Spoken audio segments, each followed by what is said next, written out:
Namaskar and welcome to this exciting episode of Sattology Debunking Mythology. Sattology means science of truth or study of truth.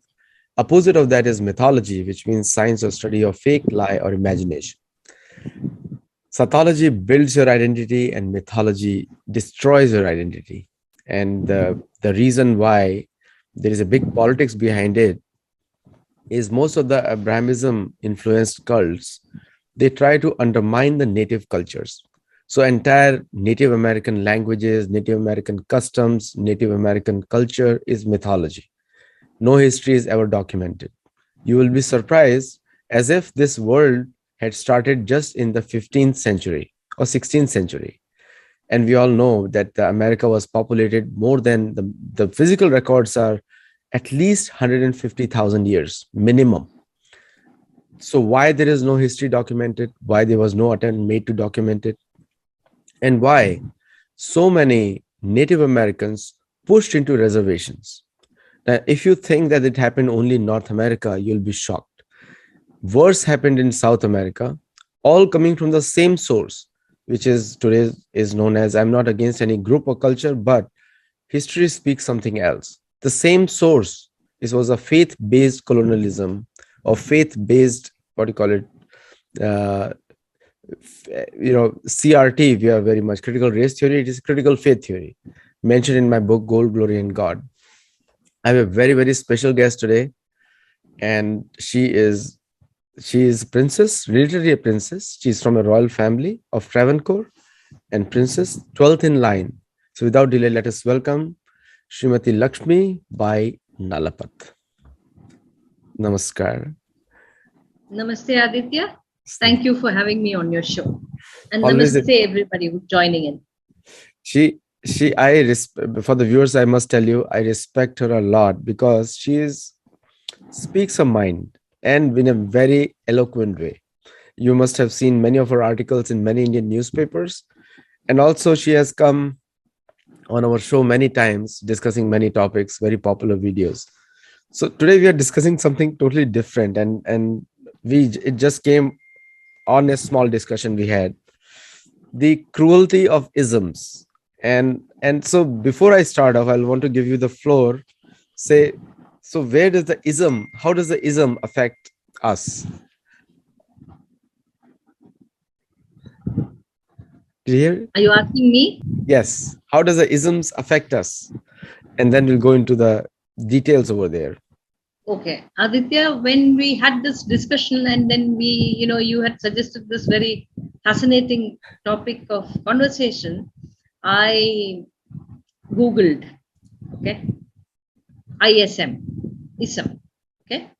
And the answer which came was the first ism was a short form for industrial, scientific, and medical. Okay. And this is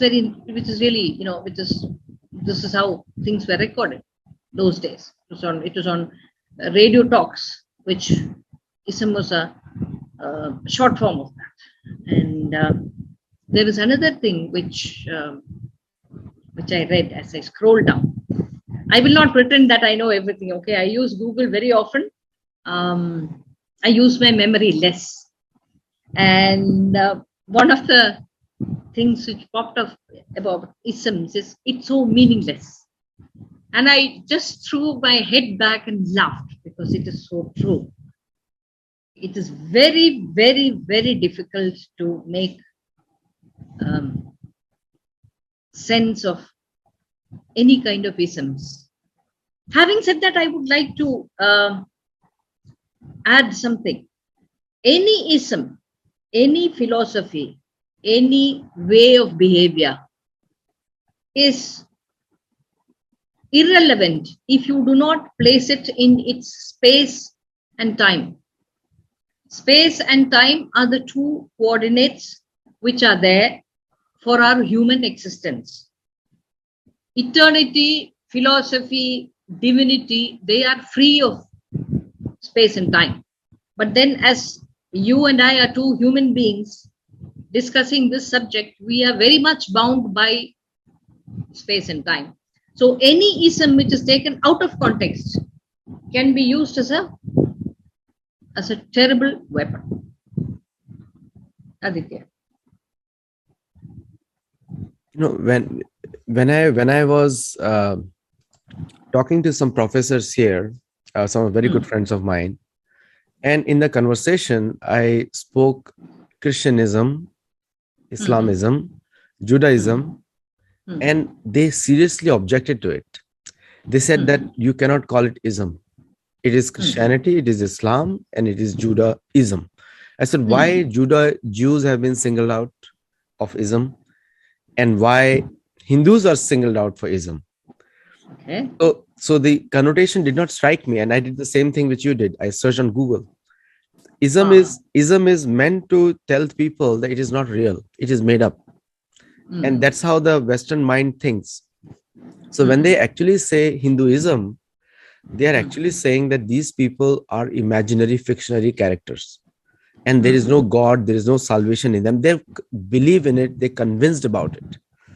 So mm. when you see an American diplomat or an American policymaker talking to an Indian official, they have Okay. already assumed that these people are uncivilized, Mm, because that's how the academic works. So because most of the what they call it theosophy or theology, which is mm, on building a theosophical society, or like the god conscious society, they have to prove that others are lower than them, and mm, then they start working on it. And that's why you'll see that anytime a Hindu or mm, follower Sanatan Dharma goes there and talks to them, any mm, philosophical debate, they have mm. already assumed in the mind that this guy is uncivilized, because he doesn't believe in their version of what they think of their writing it. So what do you have to say on that? Like, when, so isn't this a cruelty? Like, you have already prejudged others actually. Mm.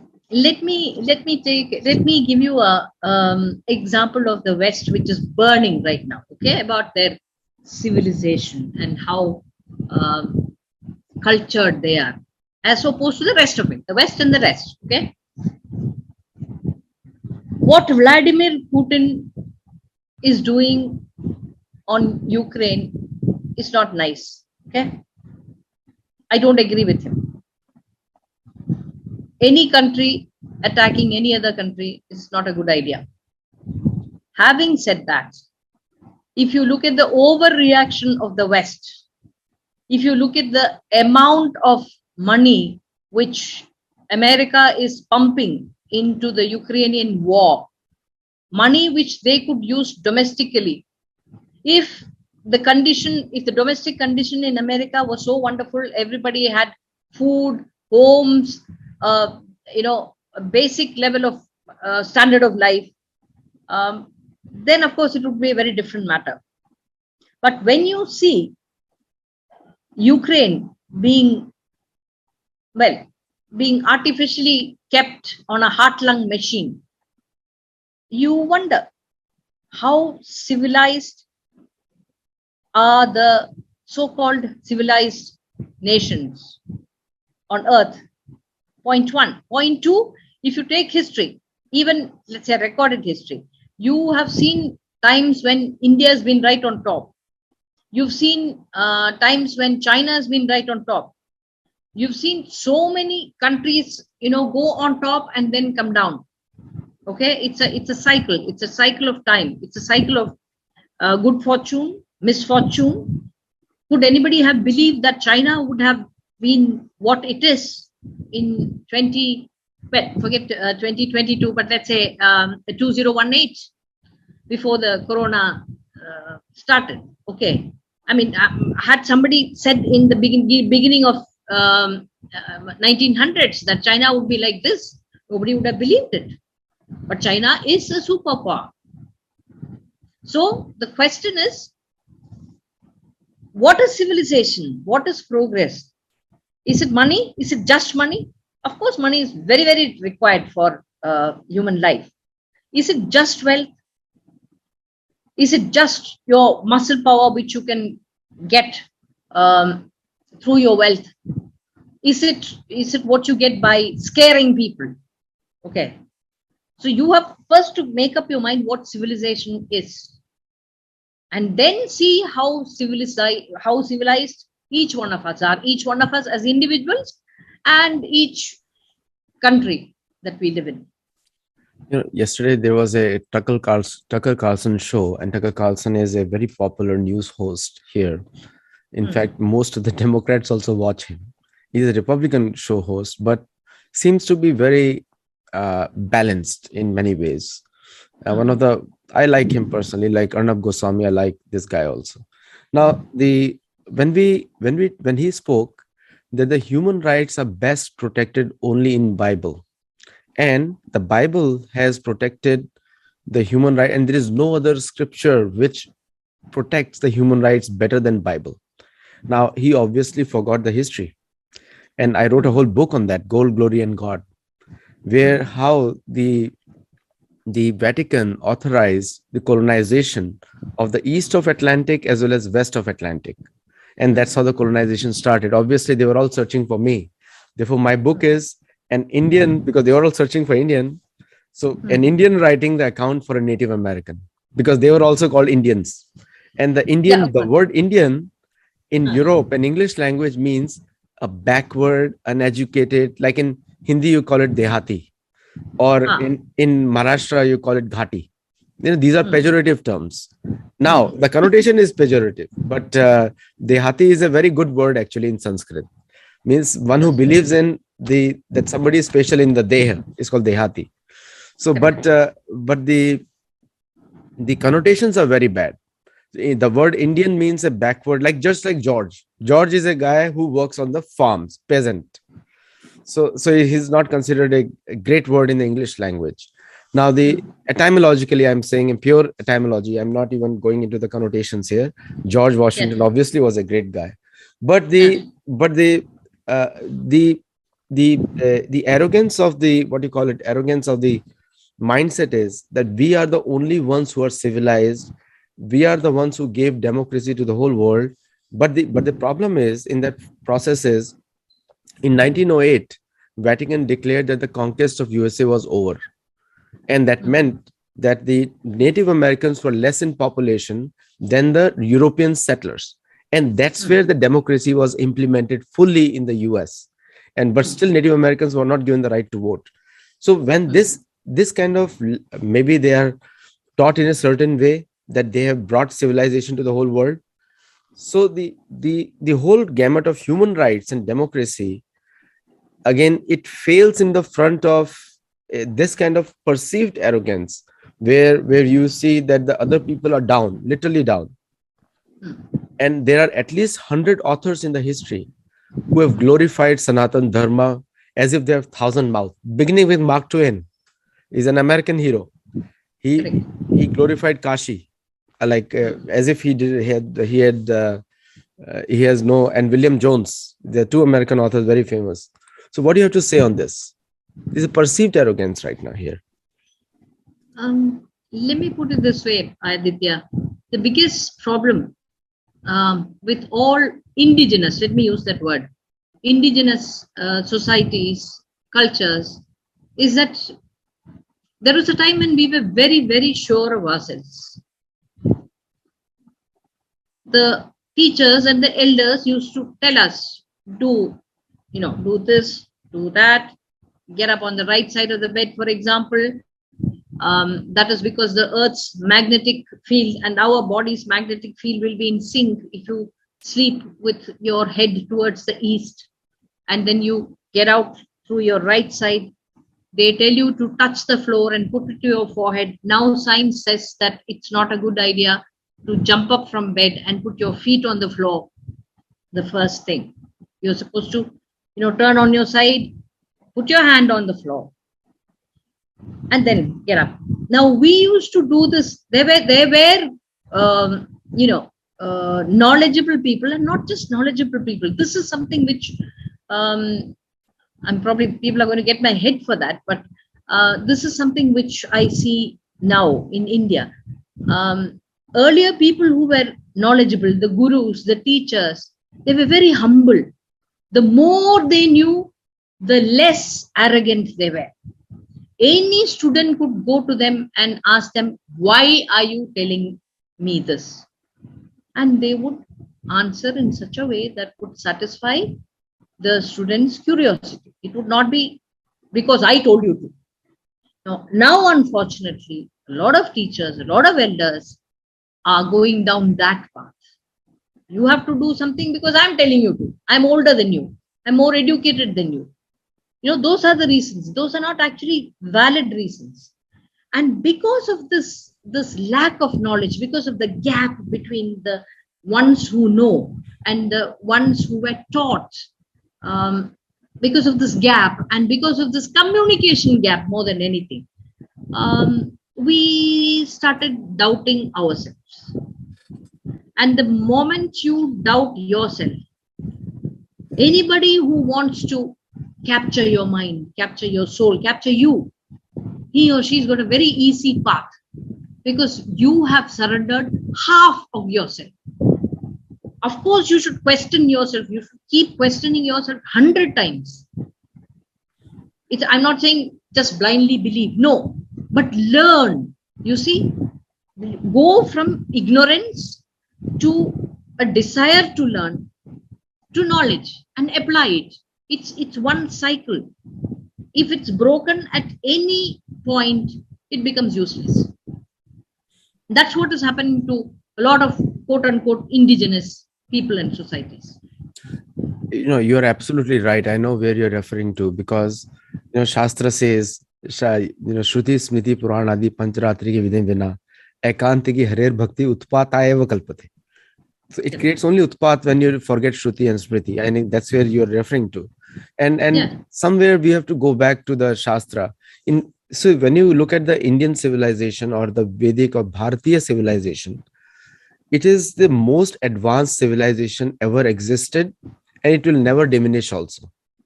But the problem is, the followers of that philosophy have become somehow, they're trying to use the Western terms to describe themselves. So they are, instead of looking somebody else to glorify them, they have to start glorifying themselves based on our great rishis and parampara. Like, I hardly see a conversation around Narada, Vyasa, Valmiki, Shankaracharya. Like, these are the great Ramanujacharya, Madhvacharya, Chaitanya Mahaprabhu. Like, these are the people on which we should quote them instead of quoting any Western. Like, we become very happy by if William Jones glorifies us. We are very happy. We are very happy if someone like Tucker Carlson did a bad job, but someone like somebody from Western, like this I was telling the name, Mark Twain glorifying us. We are very happy if a Westerner glorifying us. So, which is a totally wrong way of looking at ourselves, and that's how we have to keep buying at them. That's why I wrote that whole article to debunk Tucker Carlson. So he needs to get educated first. That the gold, glory, and God, the papal bulls were the major responsible. They had the majorly responsible for colonization because they gave religious sanction. Like they told the Spaniards and the Portuguese, those are the biggest colonizers, that you have God's blessing and to destroy the heathens or the infidels. So what gave them the right to call a native as a infidel? Because if anyone is, and they built pyramids, they built huge, like 60,000 tons of gold was shipped out of the country of Mexico to Spain. And that's how the Vatican has all the gold, thick layers of gold on the inside their Vatican, whatever they call it, church. So, but it came from there. Now, what happened after the Bible reached there? They lost the gold, they became poor. And so the Desmond Tutu correctly said in Africa, earlier they had the Bible, we had the land. Now we have the Bible, they have the land. And most of the Africa, 30% of Africa is owned by them. So my point is, now on top of it, now this is called, I call it the academic colonialism, ism again, that colonialism, because it is from their point of colonialism means that now, why I get deep into these words, because these words were designed for a specific impact. So they think that colonialism never existed. They think that they never did colonize anyone.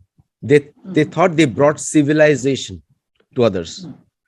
So when they look at Africa, they're looking to civilize them. In India, they failed completely because the Indian culture was based on Vedas and the Rishi Munis and this thing. So they if you pick up the words now, animism, pantheism, polytheism. So that means they themselves don't believe in it. They're just creating terms to undermine somebody else. If you just look at the definition itself. So don't you think that this is like an academic political activism now? Activism. Let me put it this way, Aditya. Now, I'm going to say something very, very unpopular, okay? It is a fact. However much we would like to deny it, or the West would like to deny it, or whatever it is an absolute fact that Britain colonized India. Okay? That's a fact. You can't change it. You can't blur history. You cannot rewrite it. You cannot pretend it never happened. I am very, very grateful to Great Britain for one thing, and that is the English language. I am a person who firmly believes that the more Parashar Brihat Sena, the more the languages you know, the better placed you are. Anybody, any nation, any person. I think India should spread, because I don't believe in forcing anybody into anything, because it just won't work. It's a gun against your head. The person who's got the gun against his or her head, is just going to look for an opportunity to just kick it away, and then he's just going to do exactly what he or she is going to do exactly what they want. So that's not the way. Spread Sanskrit, definitely. Spread English, definitely, because this is the only advantage which India has over China. 5-star hotels in China speak horrible English. You come to the south, you will find that there is a certain comprehension of English in the south. Okay. So what we have to do is, we have been harmed definitely by colonization, but whatever we can salvage out of it, we should salvage, without telling, oh, the British ruled us, British did it, British did it. How long are you going to blame the British for our failures? Like you rightly said, it is because we have no faith in ourselves and our systems that we let somebody come in, right? In a family, you know how it is. In a family, in a house, in your own house, you secure the house. It's yours. It belongs to you and your family. If people enter, they come as guests. They come as guests and they leave as guests. They don't stay. They don't, you don't have a guest come in and say, oh, I like your room, I like your bathroom, I like the food in your house, so then I'm going to settle down. That is intrusion. What we have to take great care against is to prevent the first intrusion. Because it's like, the moment they get in one foot, then it's only a question of time before they're in. We have to respect our stuff, okay, whatever we have, our language, our culture, everything. We have to respect it. We have to preserve it. We have to be proud of it. We have also got to acknowledge that the others also have nice things about them. This is one thing which I cannot understand now. Aditya, I'm really going to become, I don't know, I'm in a devil's advocate kind of mood, okay? This is what I meant when I said, if you take things out of context, it can go horribly wrong. Okay. Now take Krishna's words. Sarva dharman parityajya mamekam sharanam braja. Okay. Actually, how does it translate to? Leave everything and believe only in me. Right? Is this not against the inclusiveness of Sanatana Dharma? Actually, I'm blessed because there are lots of people who are, 10,000 times more erudite than me, and they encourage me to have all these arguments with them. Now, it is seemingly underlined, okay, against Sanatana Dharma, because you are taking it out of a very specific Mahabharata context. Okay, this is what I mean. When you take things out of context, it can be very dangerous. It can be dangerous to your own, goals. So while respecting, see, for me to respect myself, it is a given that I have to respect somebody else. Otherwise, I'm not respecting me. I'm being a bully. I'm forcing myself down somebody's throat. Which is why when other people force themselves down my throat, I swallow it. Spit it out. Spit it out. You have your language. You have your idiom. Why do you want theirs? Okay, it's beautiful. Enjoy it. It doesn't matter. It's like going out. You got healthy, clean food at home. But then once in a way you go out, you enjoy it. You don't go out and say, oh my God, this is not nice, this is not nice. That is being very petty. That's being very petty and very mean-minded. And Sanatana Dharma is anything but mean-minded.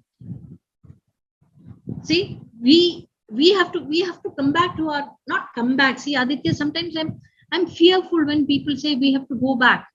I don't think we can go back, for that matter. Practically, it's not physically, I can't go back to yesterday. So what we have to do is, whatever we have with us, it's still there.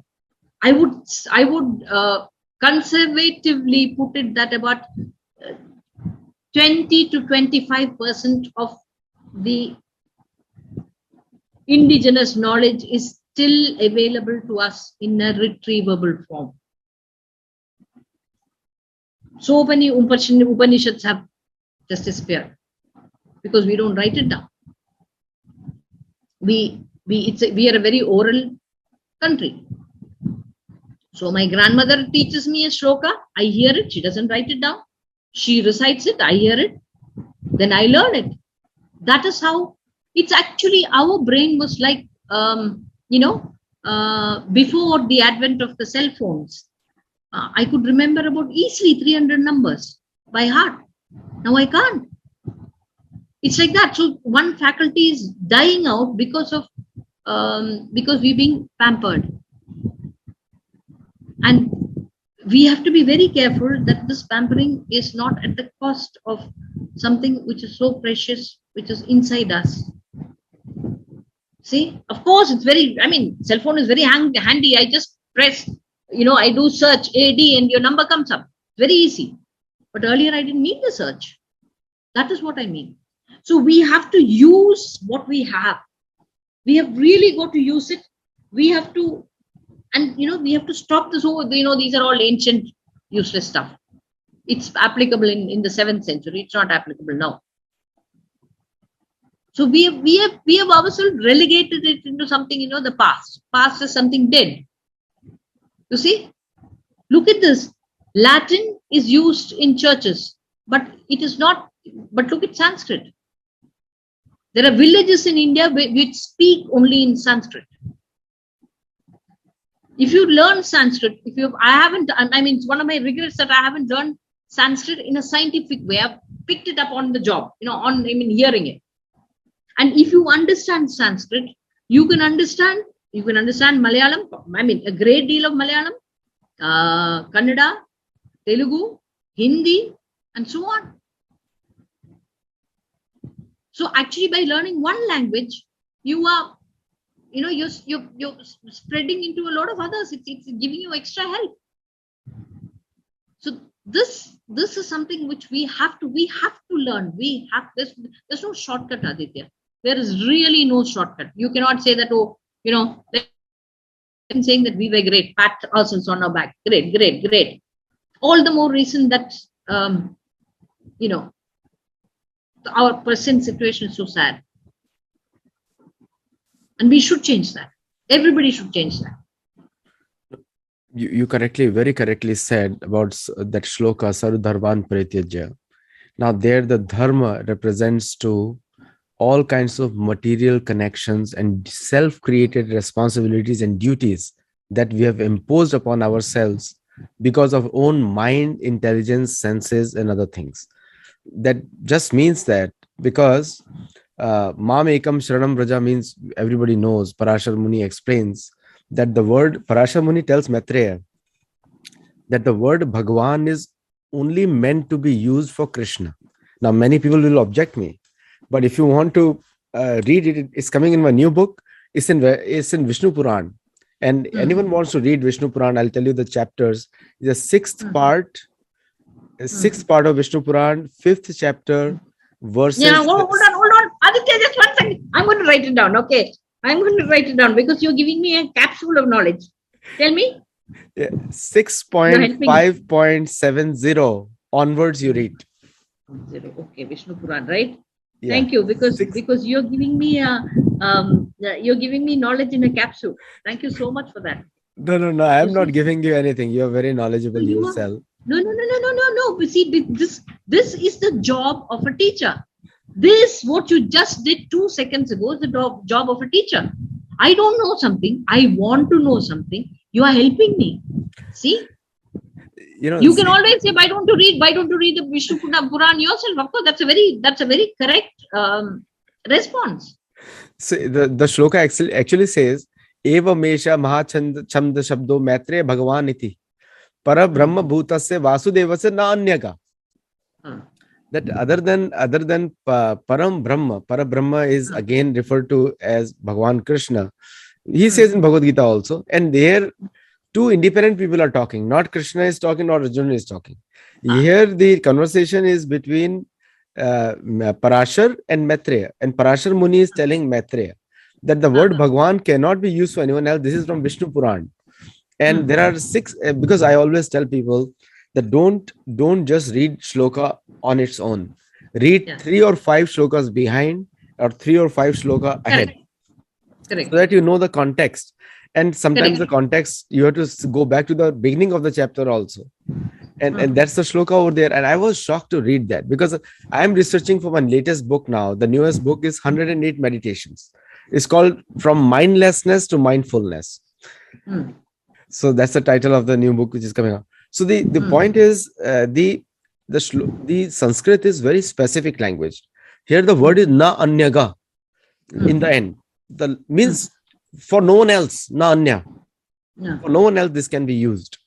Hmm. And it is also corroborated by Hmm. in Bhagavad Puran also. Ete cha amsapala kalapumsa Krishna stu Bhagavan swayam indrari Hmm. vyakulam lokam hridayenti yuge yuge. So Vyasdev did Hmm. not say something which his Hmm. previous acharya has not said. Hmm. So his father, whatever his father did not say, Vyasdev did not write also. So Parashar Muni said it. And Hmm. Parashar Muni also describes the six qualities of Bhagwan. Hmm. Aishwarya, Samagrasya, Dharmasya. So all those six qualities are there. Now, my question, coming back to the isms, is see the Sanskrit language is so beautiful and so specific that you will not find that sophistication in English, even though English is a derivative of Sanskrit language. Bhratra becomes mother, brother.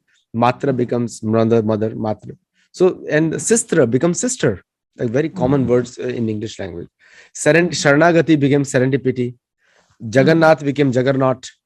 A Hmm. lot of English words have been taken from Sanskrit directly, and there are some local dialects also.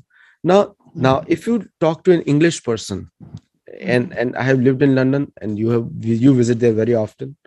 In so if when I used to talk to a regular London person, there is no lajja. That lajja is in Mahabharata is described as a quality which every human must possess. Like या देवी भूतेषु लज्जारूपेण संस्थिता नमस्तस्यै नमो नमः. From the Devi Mahatmya in South India, known as the Durga Shaptasati in North India. correct. Lajja is a wanted quality because if it is not there, people will not be able to experience remorse or a feeling of like something bad they have done. Shame in English, we call it. English word shame is a little negative connotation to that. I did not find a direct translation of lajja into English. But some people say shyness. No, it's not shyness. Yeah. Lajja is means something like glani. Like if Ah. if I do something bad, then I should feel about it. So it is a So but in the Western culture, you don't find that completely, because even if they speak lie, they they believe in it. Well, like they have to stand by it, and then next moment they can change it completely. So the whole world is confused that this country killed so many millions, and now he's teaching to us about human rights, and they feel completely legitimized because there is no concept of lajja over there. So they, when they say that yours is ism and mine is not, like Christianism is not a good word, Hinduism is a good word, they say it. So now they are actually believing in it, that yes, you can, if you call us Christianism, that means you are questioning the truth. But if I call you Hinduism, that means I'm describing the truth. So that's how the connotation goes on, and we are very proud of saying Hinduism, and we feel that Hinduism is such a great word. Like sometimes I feel that Indians may have learned to speak English, but they have not understood the connotation of English, which they meant, because English is a connotation language. Hmm. uh, Sanskrit is a denotation language. Malayalam, Sanskrit, Marathi, Tamil, these are connotational denotation languages. Like there is a specific word for everything because based on Sanskrit. So so now put into the context now diplomacy, put in the context of business, put in the context of anything else. Businessmen are some of the smartest people because they travel and they understand exactly what the other guy wants to say, because there is a money involved over there, so they have to be very specific. One wrong word and they lose the money. So that's how all the contracts are built. So do you think that we have ever tried to understand the connotational aspect of the British English or American English? Because otherwise we won't be speaking Hinduism for our culture. Let me put it this way. Um, this is one good aspect of Indians. Okay. Sanatana Dharma is so full of variety that it is very easy for an Indian, generally, irrespective of his religion, is whatever it is much easier for an Indian to go anywhere on earth and settle, absorb their culture. For example, if Chinese travel out of China, what they are looking for desperately is Chinese food. They come to India, they want Chinese food. Of course, the Chinese food they have in India is nothing like the Chinese food in China. But still, they're looking. They want they want to be within their framework. They hate getting out. They hate experimenting. Indians, on the other hand, because see, you can be a Ganesha Bhakt, you can be a Devi Bhakt, you can be a Padmanabha Bhakt, you can be a Shiva Bhakt, you can be a Bhakt of snakes. There are so many divinities because we see divinity in everything, right? So for us, accepting, being inclusive is very easy. It comes naturally to us. Okay, so we do not um, it's what you just said about language is very subtle. It's very subtle. Unless you really have spoken at length, I mean philosophy at length, to people of different cultures, you will, I mean, it will not make sense to you. Let me tell you something about the West. At one level, I love the West. Okay, I love I mean, this I'm telling you the absolute truth, Aditya, because I do not want to blame the West for our inadequacies, and it is ours because we are not able to look at America. Mom, American Pie, um, football. It's a like you when you think of America, you think of that. You think of the stars and stripes, stuff like that. When you think of India, what do you think of? I mean, or rather, I would put it slightly differently. When you think of India, what is it that you do not think of? Because it's huge. You see, so the West has done something very, very, very, very, very successfully, and we should learn from them. They have learned to display what they have in a very beautiful way. Let's say you have a gem in your hand, a very valuable gem. Okay?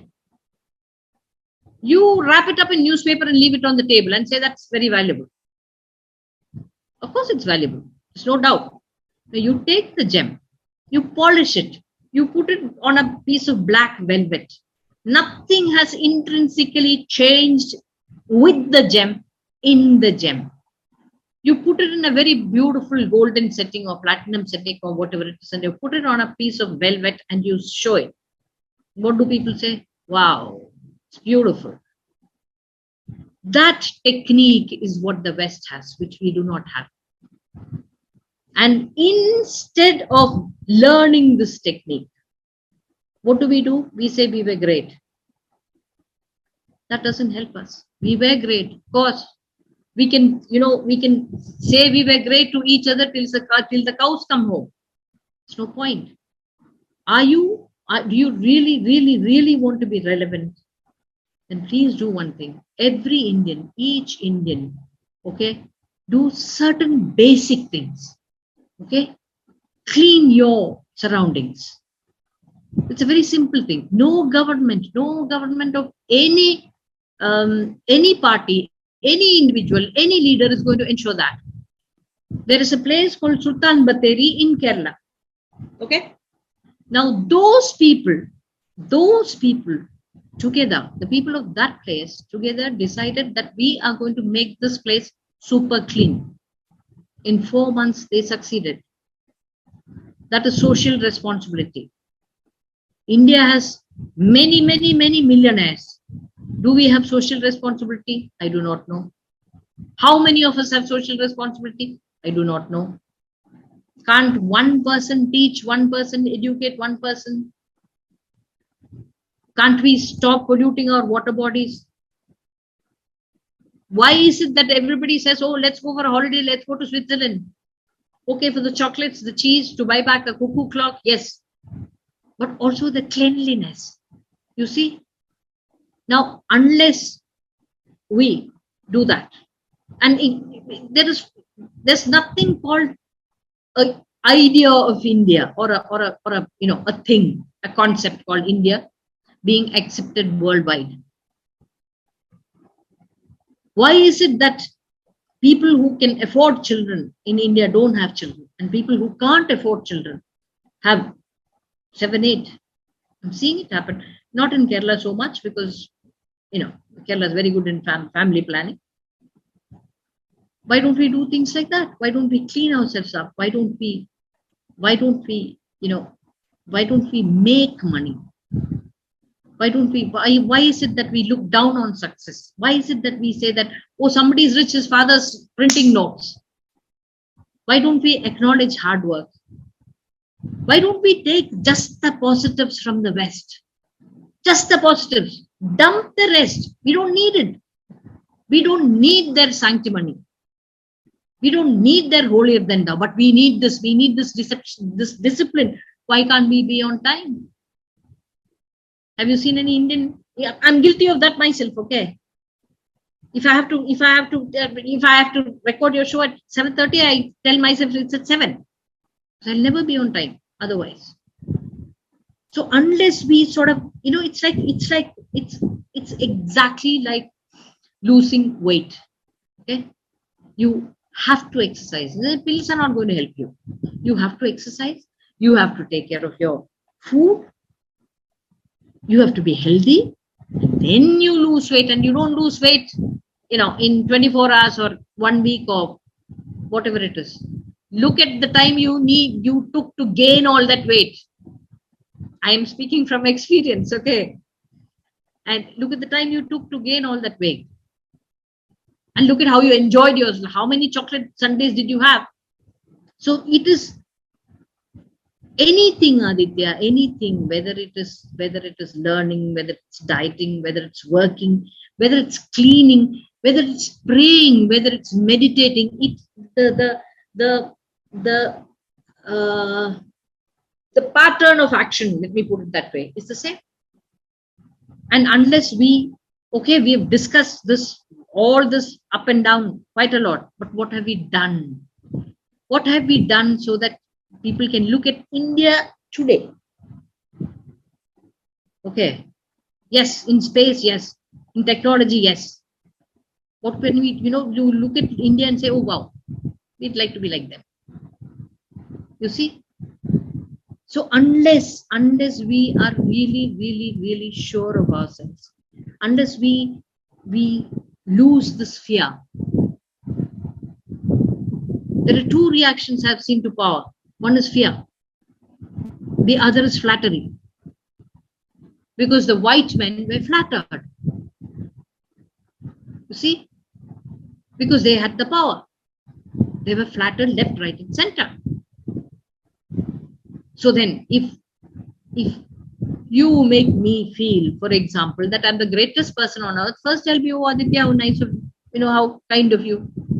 But you keep on doing that, you keep on continuing doing that, then I'll take you for granted because I'm a human being, not because I'm evil, not because I'm bad. This happens to every human being.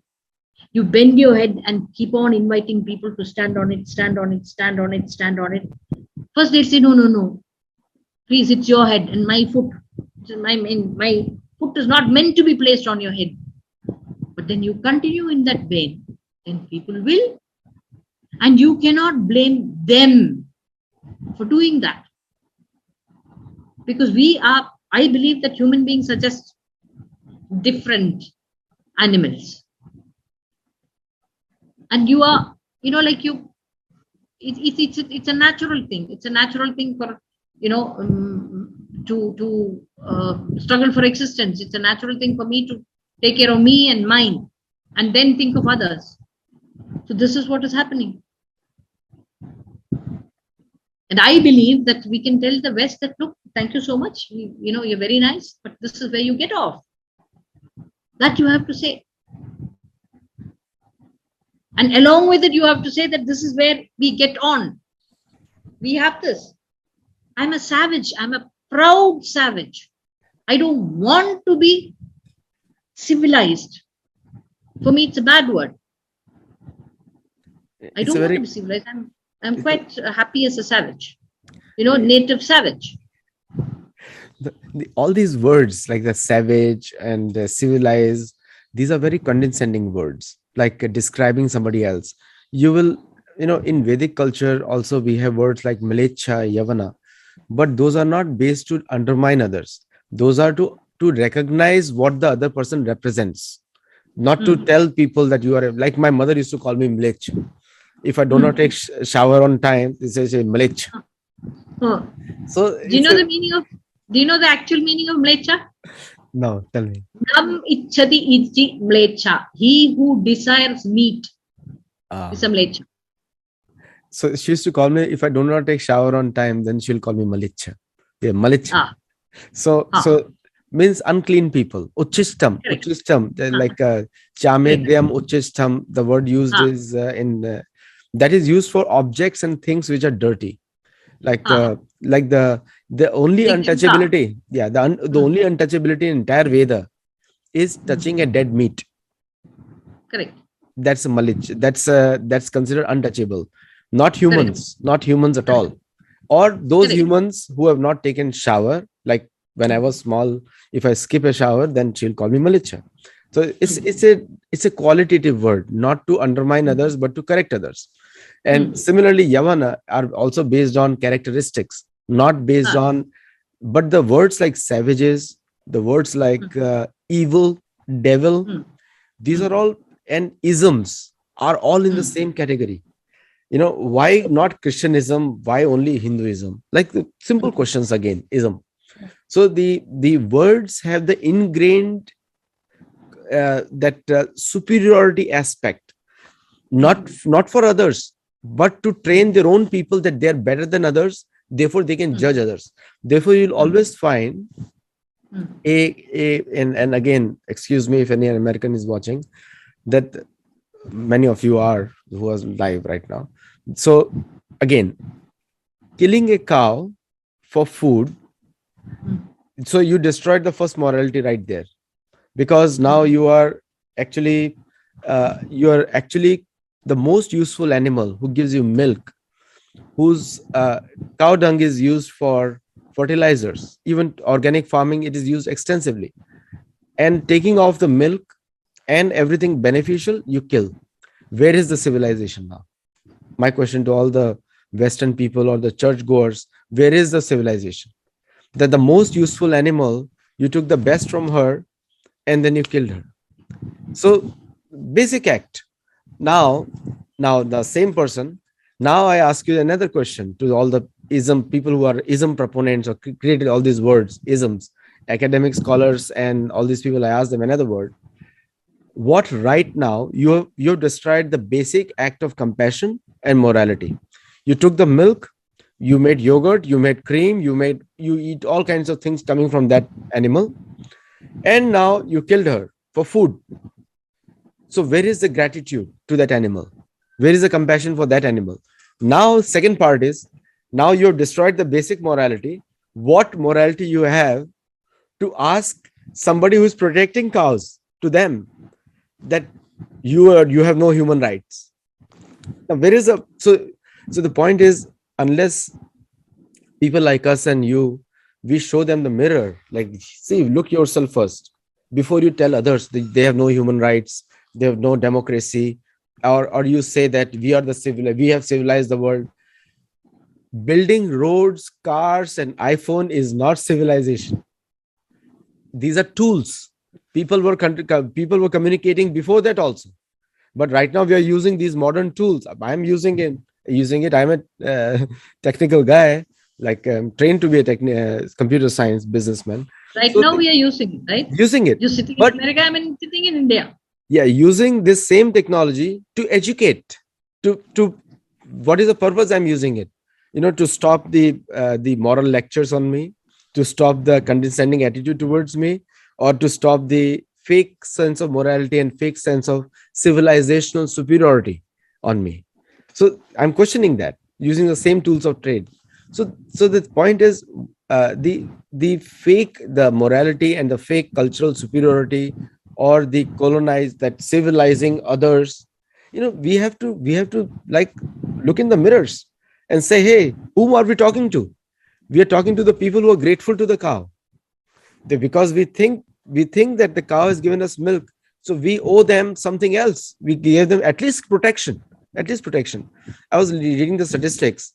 Since January 1st, 2022, till now, as we speak, till yesterday evening, and today it must have changed also, 38 million cows have been killed for food in USA alone. I'm not even talking about the Europe. I'm not talking about South America. Now, with such kind of bloodshed, then I call it a bloodshed, because these are also American citizens. If you're worried about American citizens, these are also American citizens. They're born here. If that is the definition, calling them that they have no soul. Ask. I have a cows in the house, and we know that how much worried they are about their own calves. And when something happens, they have emotions, their feelings. They cry. They are happy. If they don't get food on time, they start crying. And if their calf is in danger, they cry. Same emotions are there, like humans have. So my question, like, I would like to hear from you, that how can, when this abject, what do you call it, uh, unlawful or unjustified actions we take, and then we take the moral upper hand to lecture others, what do you call it? Aditya, I would like to add one more point, okay? Yeah. Take the Indian social system. Please forgive me if I'm digressing a little. In the Indian social system is such that our older people, who have brought us up and who actually cannot do anything for us at their stage and age in life, we don't just shove them in an old age home. They're very much part of the family. I believe that any house where older people exist and live are very good, especially for the youngest generation. The oldest generation and the youngest generation have a bond which is wonderful. I am a total advocate of grandparents and great grandparents. I adore them, and they're wonderful. They have 100 times more the patience than parents, and they've seen more also. So when this is done to human beings, I am not at all surprised that about what you said about cows. Okay, that is one thing. The second thing is that if a Westerner tells me all this, that look, we are wonderful and you are not, I have only one answer for that, and that is, why don't you shut up about this? Come, let's go and have a coffee or a milkshake. See, because I don't need you to lecture me about my morality. I don't need you to lecture me at all. You can talk to me, you can teach me, but don't lecture me. Don't look down on me and talk, because if you look down on me and talk, which is of course 101% your right, it is equally 101% my right to say, Tata, I don't want to listen to this, and walk away. Why don't we do that? Why are we so scared of skin colors? See, there is one thing, anything which is different from us. Okay. Look at America's reaction to China. Right? Look at America's reaction to China, because the color of the Chinese skin is very different. Their eyes are very different. But China is progressing. Okay. By the Western definition of the word progress. Much, much more than Europe. And why is it that the US is so scared? Because China is different. China is not us. China is them.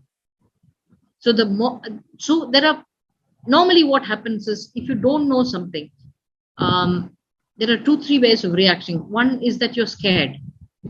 You're scared of something which you don't know. It's unfamiliar. You don't bother to get to know them. And when you are scared, you can either be a coward and run away, which is the less taken option unless it is with individuals, or you can be a bully back. I am scared of something. Now, I don't want that thing or that person or that nation to know that I'm scared of them. So I attack them. I preempt their attacking me. They may or may not attack me, but I am not prepared to take the risk. I am not prepared to wait for it. So I attack them.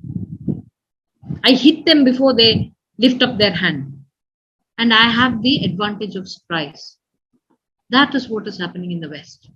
Vis-a-vis a lot of countries, not just India. And this fear of unfamiliarity, this that coupled with uncertainty, unsurety of the unfamiliar ones, that's a deadly cocktail. It's a deadly cocktail. It is the West which, when USSR was in existence as an entity, it is the West which propped up China.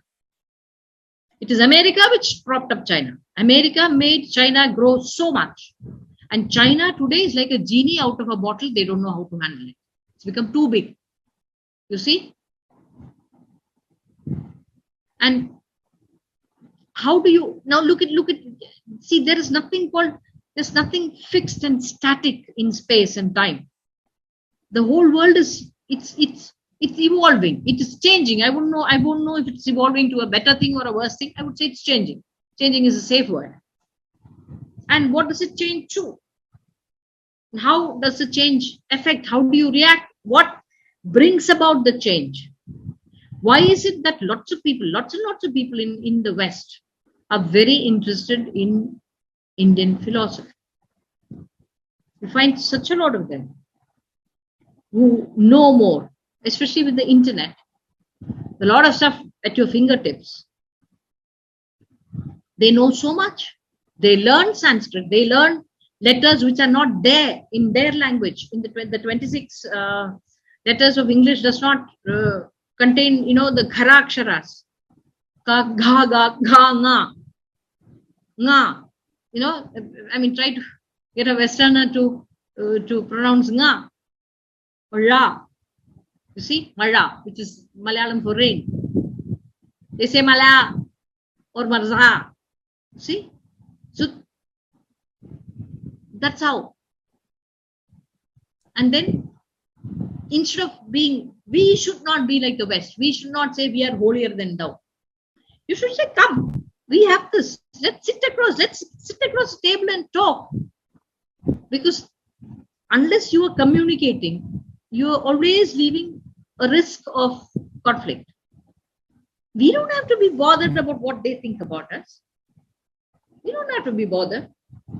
Why is it that some of the wealthiest people in America are coming to India? As you said, if progress is highways and iPhones and shopping malls, then they have it all. Why should they come to here? Why should they come to Varanasi? Why should they come to Tiruvannamalai? Why should they come to Pondicherry? Why should they wear a loincloth or just one cotton shift and sleep on the floor and find themselves to be ecstatically happy? If you look at Indian ethos, the kings have always revered and venerated the Rajgurus. The Rajgurus are just holy men. They have nothing. Their wealth is their knowledge. The king who owns the kingdom is subservient to this Rajguru. He gets up, he worships the Guru. He does not tell the Guru, let's have a comparison of our economic status. So while money is a very, very important tool, it's a tool. It's an important tool. We have to keep it handy. We have to keep it clean, like any other tool. As long as money is a tool, it's okay.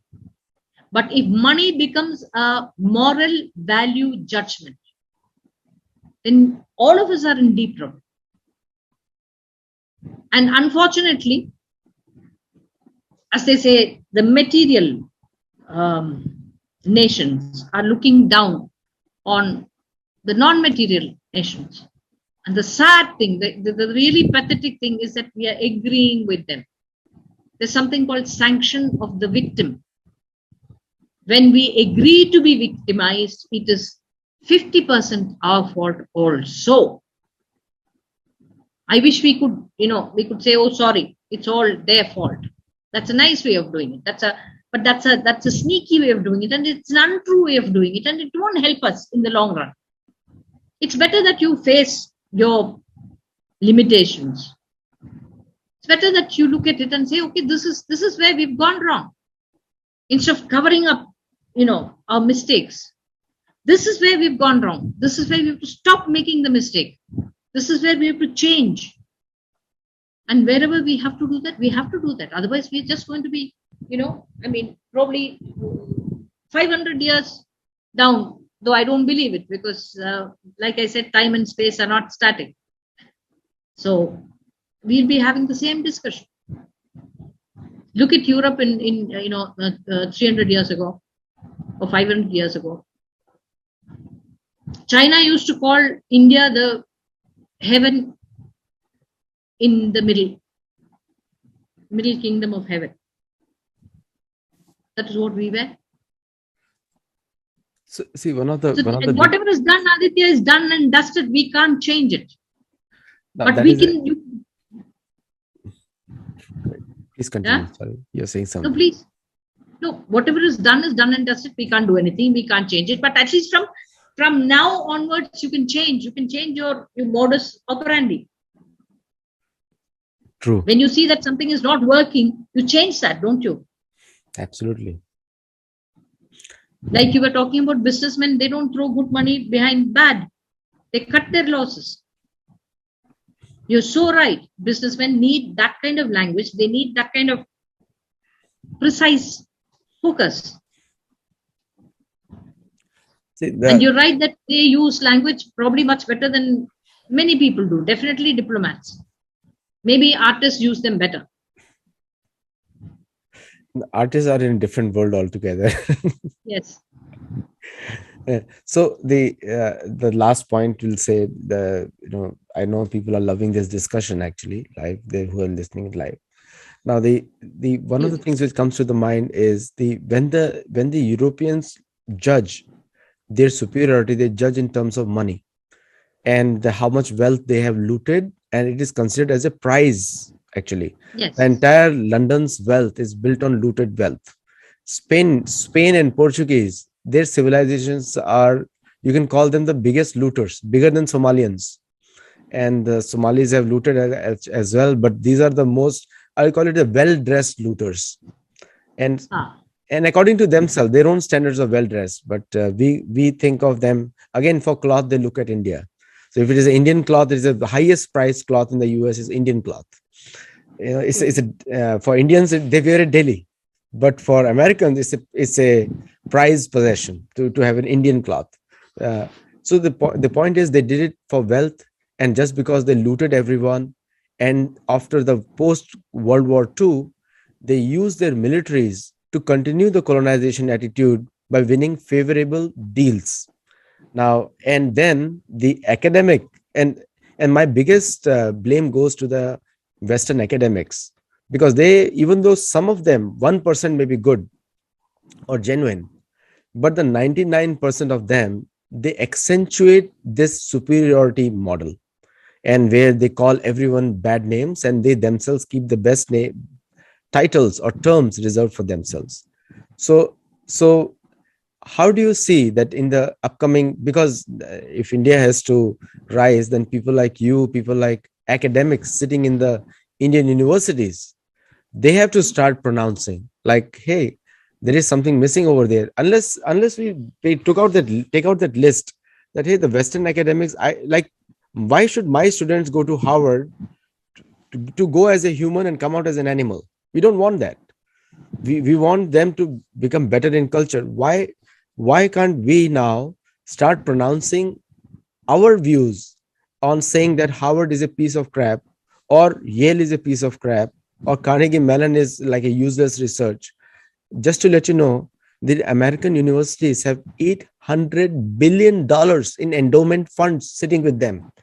$800 billion. And majority of that wealth comes from the rich American businessmen donating to further their this kind of education, where they are considered superior over the rest of people. Indian universities, on the other hand, with 1.4 billion people, collectively, all only $50 billion worth of wealth, Right. endowments. And India is the third largest economy today in the world in terms of purchasing power parity. So when you look at that, these two numbers, now so isn't it somewhere we are lacking, where we are not trusting our own education traditions and trying to look for the West, who is trying to build their traditions? There is nothing in the West, their own history. They have stolen something from Egyptian, something from India, something from South America, and collectively they have commercialized it. That's the biggest skill they have. We can employ them, and we can employ them to create a commercialization for the Indian education also. So where do you see the point? And this will be the last question, and we'll end the discussion. I know it's gone long. Aditya, I'll tell you one thing. If you look at Indian education, by and large, we have an extremely average high standard. The standard of schools in India is equivalent to a university in the West. But the one thing which India lacks in its education is we do not have points of excellence. That is a big problem. What happens? You have a brilliant kid. Okay, what do you say in India? Okay, let's send him to Harvard. Let's send him to Oxford. Let's send him to Cambridge. Let's send him to even Singapore, because Singapore is coming up. Singapore is coming up as an educational point. See, Singapore was not there in the scheme of things. Why? Until we are able to build even just one university, which is not very good. Believe me, there are so many universities in India which are very, very, very good. But excellence, I do not know. Somewhere where, it would be a matter of privilege for anybody to say that I am a student of that university, of that Indian university, where it will be a reverse brain drain, where we say, look, this is what we have, now come and learn. But we have to be, as Indians, as a whole, We have to say that, first of all, we have this stuff, we have all this. Now, how they don't have the third eye. They're not astrologers to sit there and say that, maybe in India, this is that. No, we have to market it. We have to be clever and humble, both. We cannot be holier than thou. We have to be humble enough to say, look, we have to be clever enough to say that we have this, why don't you come? We have to be humble enough to go to them and say, we have this, why don't you come? So it's a combination. As they say, in Buddha, they say that the golden path is the middle one. So unless you do that, we're just going to, people are going to the West. And look at what happens for jobs here.